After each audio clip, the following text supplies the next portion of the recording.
Good morning class 12। आज आपके सामने आषाढ़ का एक दिन के तृतीय अंक की अंतिम घटना प्रस्तुत की जा रही है। आपने देखा था कि विलोम ने बोला है कि हम एक दूसरे के बहुत निकट पड़ते हैं, जो कि कालिदास ने कहा था। पेज नंबर 40 पे मैंने आपको कहा था, वहाँ से इसको रिलेट करके आपको स्पष्ट हो जाएगा। और साथ ही साथ कहता है कि तुम्हें मालूम है कि नहीं कि मल्लिका के पास एक बच्ची भी है जिसकी आंखें हरिण शावक, जो कि हमने आपको कहा था कि गैर हरिण शावक वाली घटना से आप इसको रिलेट कर दिया। उसने कहा था ना कि इस तुम्हारी आंखें मल्लिका की आंखों की तरह सुंदर, या तुम्हारे माँ सा स्नेह इत्यादि, उन्हीं के आधार पर इसको रिलेट करिएगा। और साथ ही कहता है, जानते हो अष्टावक्र क्या कहता था,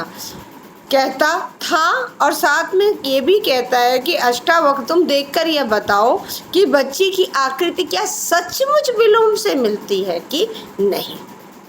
जब कालिदास कहता है यहाँ से चले जाओ, तब कहता है इस घर से या इस ग्राम प्रांतर से, क्योंकि शासन बहुत बली होता है और प्रभुता में बहुत सामर्थ्य होती है। क्योंकि तुम्हारे पास प्रभुता है, तुम्हारे पास शासन है, तुम शासक हो, तो उसके बल पे मुझे क्या इस घर से ही भेजने को कह रहे हो या इस ग्राम प्रांतर से ही भेजने को कह रहे हो। कालिदास, अब यहाँ से आपका शुरुआत किया जा रहा है। कालिदास कहता है मैं कह रहा हूँ कि इस समय यहाँ से चले जाओ, क्योंकि भाई अभी वह अज से आरंभ करने की बात कह रहे हैं। उसी बीच बच्ची के कुनमनाने और इस तरह की जो बातें हो गई हैं, जिनके कारण की विलोम से शक्ल मिलती है कि नहीं इत्यादि, ग्राम प्रदेश के लोग कह रहे हैं, जिसके कारण कालिदास विचलित हैं। इसीलिए कहते हैं कि इस समय कह रहा हूँ यहाँ से चले जाओ विलोम, क्योंकि तुम लौट आए हो, क्योंकि वर्षों से छोड़ी हुई भूमि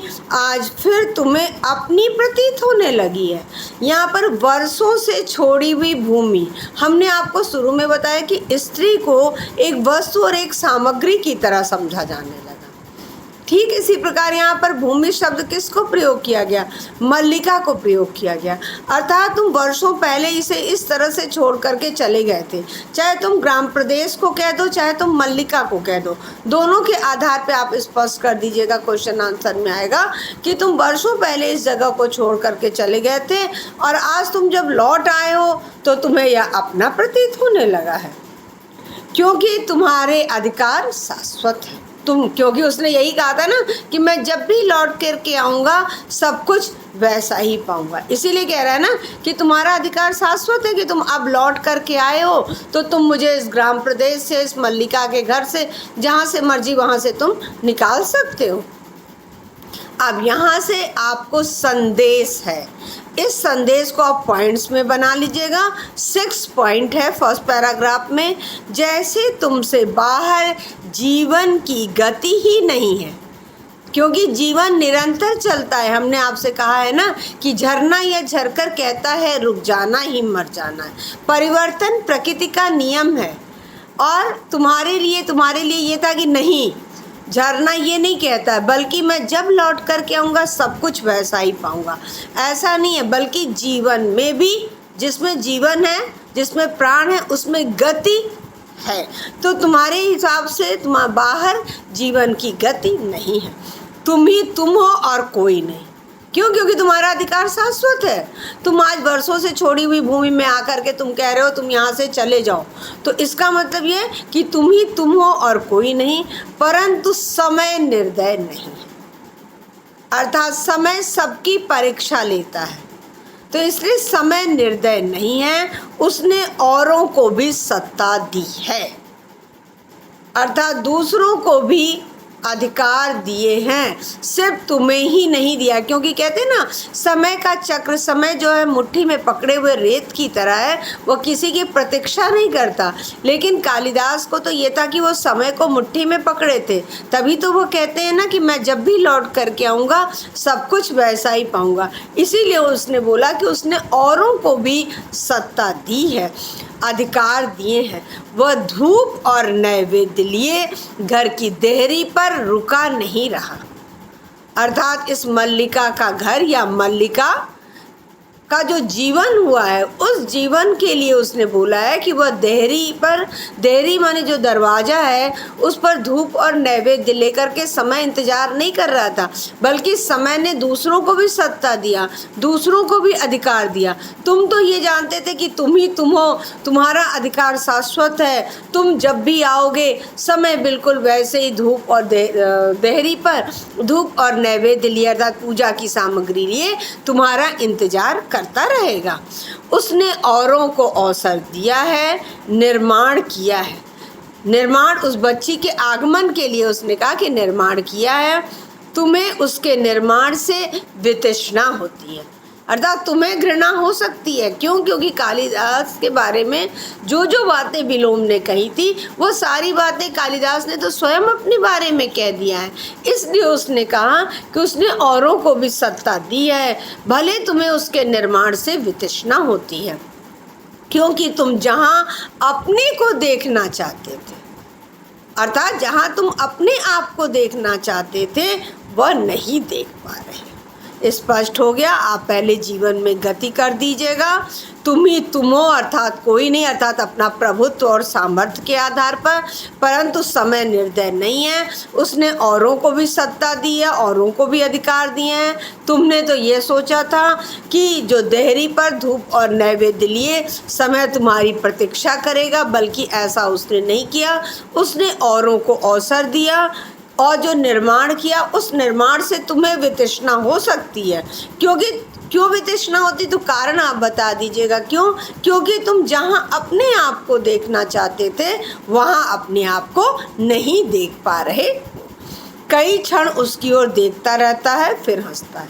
तुम चाहते हो इस समय मैं यहाँ से चला जाऊँ, मैं चला जाता हूँ, इसलिए नहीं कि तुम आदेश देते हो, परंतु इसलिए कि तुम आज यहाँ अतिथि हो और अतिथि की इच्छा का मान होना चाहिए। अर्थात हमारी संस्कृति में अतिथि देवो भव अब यह मल्लिका नहीं रह गई है, बल्कि यह एक मल्लिका एक विशेषण को उपार्जित कर ली है, जिसके कारण तुम्हारे पास चाहे कितना भी प्रभुता सामर्थ्य क्यों न हो, लेकिन इस दरवाजे पर अब तुम्हारी प्रभुता और सामर्थ्य नहीं चलेगा। प्रभुता और सामर्थ्य तभी तक था जब तक कि वह मल्लिका के विशेषण से जानी जाती थी। आज वह मल्लिका को छोड़ करके किसी विशेष नाम से जानी जा रही है। इसलिए, और मैं सिर्फ इसलिए कि तुम्हारे पास प्रभुता सामर्थ्य होने का नहीं जा रहा हूँ, मैं सिर्फ इसलिए जा रहा हूँ। क्यों? क्योंकि हमारी संस्कृति में अतिथि देवो भव, और उस अतिथि देवो भव के कारण उस अतिथि की इच्छा का मान रखने के लिए मैं सिर्फ जा रहा हूँ। द्वार की ओर चल देता है, द्वार के पास रुककर मल्लिका की ओर देखता है। देखना मल्लिका आतिथ्य में कोई कमी ना हो, क्योंकि विलोम जो है उसके जो भी हृदय में बात होती है उस पर वो कह देता है। इसीलिए कह रहा है कि देखना मल्लिका आतिथ्य में कोई कमी न रहे। जो अतिथि वर्षों में एक बार आया है वह आगे जाने कभी आएगा या नहीं। अर्थात इतने वर्षों के बाद आज उन्हें मल्लिका का समाचार लेने के लिए आए हैं, तो इतने वर्षों के बाद अब उनके अंदर जागृति आई है, तो पता नहीं आगे आएगी कि नहीं आएगी। इसलिए इनका खूब अच्छे से आतिथ्य कर देना। अर्थपूर्ण दृष्टि से, अर्थपूर्ण यानी संदेहात्मक दृष्टि से दोनों की ओर देखता है और चला जाता है। मल्लिका मुंह से हाथ हटाकर कालिदास की ओर देखती है। कुछ क्षण दोनों चुप रहते। मल्लिका, ये आपकी चौथी घटना भी हो गई है। मल्लिका क्या सोच रहे हो? कालिदास झरोखे के पास चला जाता है। यहाँ पे आप डाल लीजिएगा शीर्षक, सोच रहा हूँ कि वह आषाढ़ का ऐसा ही दिन था, ऐसे ही घाटी में मेघ भरे थे और असमय अंधेरा हो आया था। मैंने घाटी में एक आहत हरिण शावक को देखा था और उठाकर यहाँ ले आया था। तुमने उसका उपचार किया था। आषाढ़ के एक दिन ही था घटना, जबकि वह माँ और बेटी में बातें हो रही होती हैं। उसी समय प्रथम अंक की जो चौथी घटना होती है, कालिदास उसी आषाढ़ के दिन में मेघ घिरे हुए थे और वह घायल हरिण शावक को लेकर के आता है कि मल्लिका इसका उपचार करेगी। उसी चीज़ को यहाँ पर वह याद कर रहा है। इसको आप शीर्षक में डाल दीजिएगा। मल्लिका उठकर उसके पास चली जाती है। मल्लिका और भी तो कुछ सोच रहे हो, क्योंकि अभी उसने कहा था ना कि जीवन को अच से आरंभ करेंगे। मल्लिका तो भोली और निश्चल है, इसके कारण कह रही और भी तो कुछ सोच रहे हो। कालिदास, और सोच रहा हूँ कि उपत्यकाओं का विस्तार वही है, अर्थात पर्वतों का या ग्राम प्रदेश में परिवर्तन नहीं आया, बल्कि जो भी परिवर्तन आया वह मल्लिका के लिए आया। उन्हें ये नहीं मालूम कि मल्लिका के अंदर प्राण है, उनके अंदर प्राण नहीं है। इसीलिए देखिए कहा गया है कि सोच रहा हूँ कि उपत्यकाओं का विस्तार वही है, पर्वत शिखर की ओर जाने वाला मार्ग भी वही है, वायु में वैसी ही नमी है, वातावरण की ध्वनियाँ भी वैसी ही। अर्थात जो चीज़ जिस तरह से जो प्रकृति प्रदत्त गुण है वह प्रकृति प्रदत्त वैसे ही वैसे चल रहे हैं। और कि वही चेतना है जिसमें कंपन होता है, वही हृदय है जिसमें आवेश जागता है। अर्थात मल्लिका और आसपास के जीवन में अर्थात वही चेतना है, वही कंपन है, वही आवेश है, सब कुछ है, परंतु मल्लिका चुपचाप उसकी ओर देखती रहती है। कालिदास वहाँ से हटकर आसन के पास आ जाता है और वहाँ से ग्रंथ उठा देता है। परंतु यह कोरे पृष्ठों का महाकाव्य तब नहीं लिखा गया था। यहाँ पर कोरे पृष्ठ मल्लिका के जीवन में जो विलोम ने कहा है उनको भी इस क्वेश्चन में डाल दीजिएगा कि कोरे पृष्ठों का महाकाव्य कब लिखा गया। तो कह दीजिएगा कोरे पृष्ठों का महाकाव्य तब नहीं लिखा गया था जब कालिदास उसे छोड़ करके गए थे। इन्होंने जो बनाया और उस पर अपने पसीनों, नाखूनों इत्यादि के जो निशान है वो आप डाल दीजिएगा। और अंत में विलोम ने जो ये बातें कही हैं उनके द्वारा कालिदास को यह आभास हो जाता है कि तब इन कोरे पृष्ठों पर यह महाकाव्य नहीं लिखा गया था।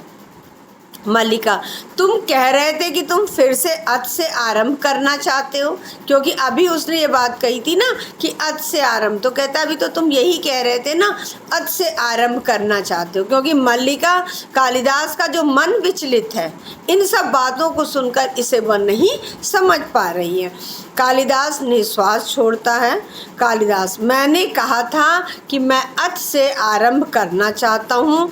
यह संभवतः इच्छा का समय के साथ द्वंद्व था, अर्थात इच्छा मेरी थी, लेकिन समय ने जिस तरह से विलोम ने जो आपको मैंने कहा था संदेश दिया गया उनके आधार पर। क्यों?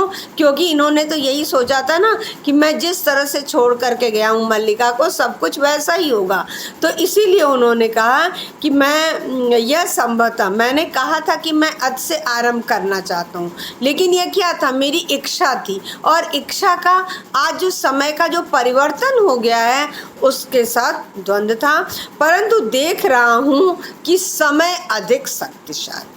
माँ ने यही तो कहा था कि वह व्यक्ति तुम्हें एक उपादान की तरह प्रयोग कर रहा है, तो वह उपादान देखिए आपको यहाँ पर स्पष्ट हो गया। क्यों? क्योंकि अब वह कह रहे हैं कि यह स्पष्ट हो गया कि समय अधिक शक्तिशाली, अर्थात इच्छा मैंने जरूर की थी आज से आरंभ करने की, लेकिन समय ने जो परिवर्तन ला दिया, यद्यपि वातावरण में, हृदय में कंपन, आवेश, कहीं कोई परिवर्तन नहीं हो गया, लेकिन समय के अनुसार जो मल्लिका में परिवर्तन हो गया उसके कारण उन्होंने कहा अब मुझे समझ में आ गया कि समय अधिक शक्तिशाली है। क्योंकि फिर अंदर से बच्ची के रोने का शब्द सुनाई देता है। मल्लिका झट से अंदर चली जाती है। कालिदास ग्रंथ आसन पर रखता हुआ जैसे अपने को उत्तर देता।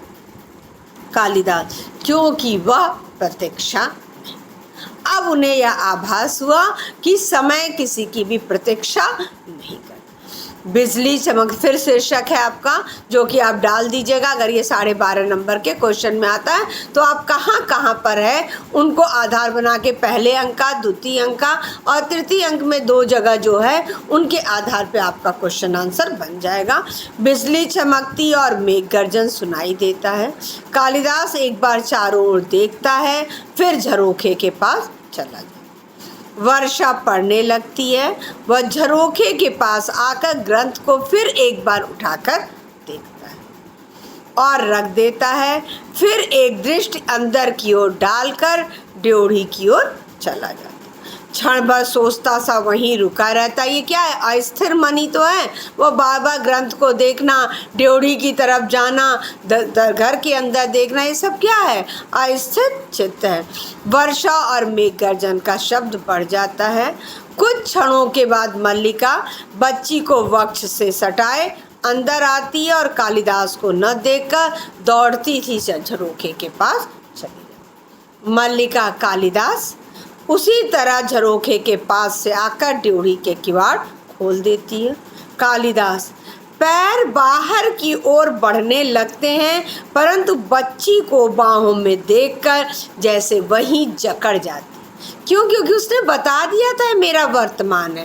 विलोम के द्वारा सब कुछ बातें पता चल गई थी और कालिदास ने सारा दोष जो है कहा जाए तो वो मल्लिका पे लगा करके और कह दिया कि समय प्रतीक्षा नहीं करता और चला जाता है, जिसके कारण और साथ ही साथ उसकी भी एक बंधन सीमा है, नारी की सीमा है कि वह देहरी के बाहर पैर नहीं रख सकती, जिसके कारण वह पैर तो आगे बढ़ाती है लेकिन अब उसका वर्तमान उसके पास है, जिसके कारण कि उस बच्ची के कारण पैर पीछे खींच लेती है। फिर टूटी सी आकर आसन पर बैठ जाती। टूटी सी आकर अर्थात अपने आप को पराजित महसूस करके, और बच्ची की और साथ सटाकर रोती हुई उसे चूमने लगती। बिजली बार बार चमकती है और मेघ गर्जन सुनाई देता रहता।